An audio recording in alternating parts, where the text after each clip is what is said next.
저는 이제 법안이라고 하기보다는 법은 있는데 제대로 안 하고 있는 게 문제다라는 생각이 더 많이 들어요. 예를 들면 장기 공공임대주택 입주자 삶의 질 향상 지원법에 보면 기존 노후한 공공임대단지에 정비사업, 리모델링 이런 것들이 다 가능하도록 돼 있거든요. 근데 사실 이 제도에 근거해서 본격적으로 우리나라가 그 노후 공공임대주택의 품질이나 성능을 높이기 위해서 리모델링 한 사례는 극히 드문 상황이거든요. 이들을 위한 적절한 주거의 품질을 높이기 위한 투자가 또 필요하다고 생각이 들고요. 그다음에 이제 단지에서 이제 좀 벗어나서 소규모 공공임대주택도 있습니다. 이거는 다세대 다가구의 매입 임대주택을 얘기하는데요. 상대적으로 단지 형태의 공공임대에 비해서는 소규모 공공임대주택은 관리의 방식들이 좀 덜 체계적이에요. 그래서 앞으로 요 매입 방식으로 확보한 공공임대주택을 어떻게 좀 효율적으로, 효과적으로 관리를 할 것인가가 앞으로의 과제인 것 같고요.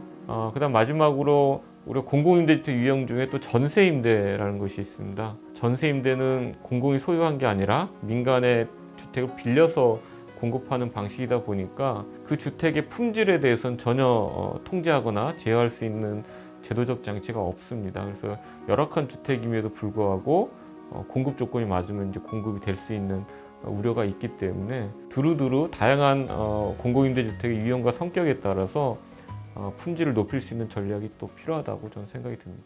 저는 두 가지를 들 수 있을 것 같은데요. 하나는 사실 이제 우리나라의 고령화 속도를 감안을 할 때 편의시설이 갖추어진 주거 약자형 공공임대주택이 전체 공급량의 수도권 같은 경우에 8%를 건설 공급하게 되어 있습니다. 근데 전반적으로 볼 때 이제 고령화 추세나 이런 거를 감안을 한다면 제가 보기에는 앞으로 공공임대주택은 전체적으로 유니버셜 디자인을 적용한 주거 약자, 고령자, 장애인을 고려한 주택으로 바뀌어야 될 것 같고, 전면적인 게 힘들다 그러면 최소한 전체 공급량의 50%까지는 그런 유니버셜 디자인 무장애 주택으로 공급을 해야 되지 않을까 싶어서 공공임대주택 특별법의 개정이 필요한 것 같고요. 현재 공공임대주택, 건설형 공공임대주택은 단지형으로 조성이 돼서 공급을 하고 있는데, 이 단지형 공공임대주택이 나름의 장점을 가지고 있습니다. 예컨대 시설이나 이런 걸 부대복리 시설을 다양한 형태로 공급을 하고 장점은 가지고 있지만,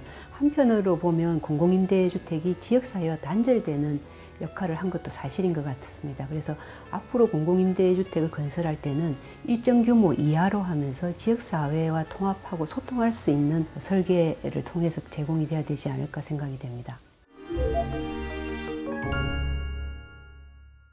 이게 어떻게 보면은 당장 임대주택 공급이 크게 늘어나서 언제든지 입주할 수 있는 그런 수준은 아닙니다. 그럼에도 불구하고 이제 임대주택 정책을 적극적으로 활용하기 위해서는 제도 개선이 불가피하고, 그런 점에서 볼 때 유형통합은 그 출발이다. 그런 의미를 갖고 있는 거고요. 제도를 정비하는 과정에 상당한 시행착오가 발생할 거로 예상이 됩니다. 물론 그 시행착오를 줄여야 되겠지만 어쩔 수 없이 발생하는 과정에서 잘 정착을 할 수 있도록 좀 시간을 갖고 지켜보고 또 제대로 자리를 잡을 수 있도록 많은 중지를 좀 모아야 되지 않을까 생각이 듭니다. 많은 시행착오들이 있을 수 있고 문제점이 있을 수 있기 때문에 그런 점들에 대해서 계속적으로 문제제기 해가면서 그 제도를 같이 완성시켜 나가는 노력이 좀 필요한 것 같고요. 그 다음에 이제 입주자를 선정할 때 대기자 명부 제도라든가 입주자 선발에 있어서의 어떤 공정성 내지는 효과성, 이런 방식도 함께 좀 고민을 해나갈 것이 중요하다. 입주자분들이 기대가 많으시겠지만 제도를 계속적으로 이 제도 발전해 나갈 필요가 있는 그런 출발점이다, 이렇게 생각해 주시면 좋겠습니다.